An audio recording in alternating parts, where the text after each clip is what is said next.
Hi, today I'm going to talk about how to lose weight with hypothyroidism and Hashimoto's. I get that question so often, and I thought that I would make this video to address that today. My name is Dr. Lori Cayley. I am a functional medicine practitioner, and I help women who have hypothyroidism and Hashimoto's to reverse their symptoms so that they can experience optimal health and get their lives back. As I said, I'm going to give you some tips today about how to lose weight when you have hypothyroidism and Hashimoto's. If you have been diagnosed with hypothyroidism and you have not had the antibodies checked to see if you have Hashimoto's, I highly suggest that you do that because 90 to 95% of women who have hypothyroidism have Hashimoto's. So it's really important to get those tests done to understand what you're dealing with. Because if you have Hashimoto's, that's an autoimmune condition. And that's what you have to address, and you have to get to the root cause of why that is happening and why your immune system is attacking your thyroid gland. The first tip I'm going to give you is to address gut issues. And you can do this by getting a stool test and seeing the health of your gut, seeing if you have infections, exactly what's going on with your gut, if you have the right number of good bacteria versus bad bacteria. I highly recommend doing that to repair your gut and fix your gut. Well, women who have autoimmune conditions most likely have leaky gut. So this is really important that you do address your gut health and get your gut in check, because if you don't, then you are going to have a really hard time losing weight. The first thing that you want to do is remove inflammatory foods.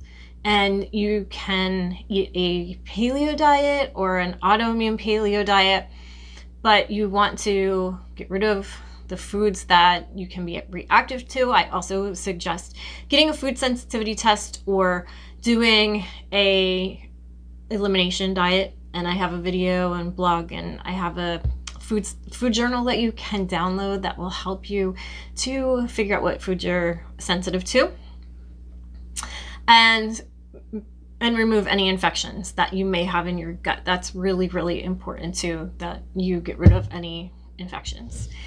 The second thing that you want to do is you want to replace those foods that are inflammatory with anti-inflammatory foods. So again, anti-inflammatory, autoimmune, paleo diet would be great.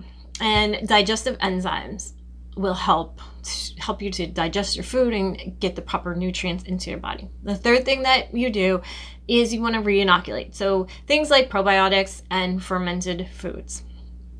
And the last thing is that you will replace nutrients that will help to heal your gut. So things like vitamin D, bone broth, selenium, zinc, things like that. So it may take a while. You go through each step, and I have blogs on healing leaky gut, so you can refer to those. And then the next tip I have for you is to address your adrenal glands. And having a thyroid condition goes hand in hand with having adrenal issues. Most women who have thyroid conditions have adrenal problems as well. So cortisol is highest in the morning, and cortisol is the stress hormone. It puts fat around your belly. So you want to make sure that your adrenal glands are working properly so that your cortisol isn't out of balance and depositing fat. So cortisol is highest in the morning, and it will decrease as the day goes on. It's highest in the morning because it gets you out of bed, wakes you up, gets you ready to go for your day, or it should.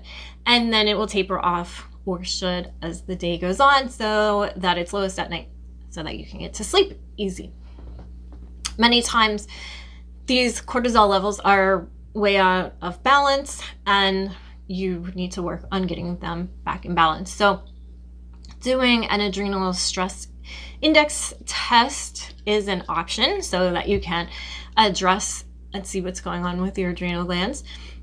The way that you will fix the issue is by getting the proper rest, getting enough sleep, going to bed early, making sure you get good quality sleep, doing things like meditation, easy workouts, walking, yoga, Pilates, things that aren't going to really tax you. You don't want to do things that too much cardio because it's just going to make the situation worse. So journaling and just making sure your stress levels are reduced. And then the third tip is to get your blood sugar under control. So eating an anti-inflammatory or an autoimmune paleo diet or paleo diet will help with your blood sugar. You want to eat every 3 to 4 hours. You want to make sure that you have a healthy, nutritious breakfast with a lot of protein and fat. You want to eat protein and fat with every meal. You don't want to eat sugary foods before you go to bed. So those are all tips to help you get your blood sugar under control. I do have a blog about that, so you can go look that up. And then my last tip is to address any liver toxicity. In our environment, we breathe in pollutants from the air every day. We drink water that has fluoride, chlorine, and other chemicals. We take showers with chemicals like chlorine. We eat foods that have pesticides on them. We put body products on us that have all kinds of chemicals.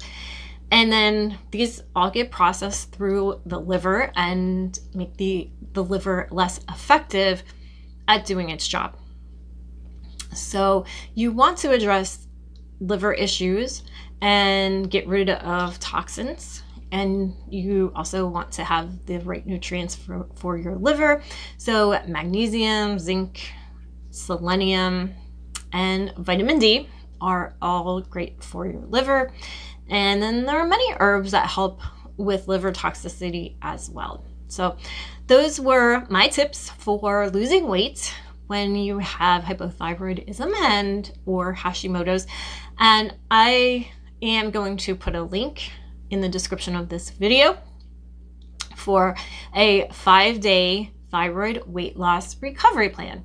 And in this, you will get a meal plan and recipes for 5 days that will help you to lose weight and will help you to know what to eat. There's other suggestions in there about how to get your thyroid functioning better.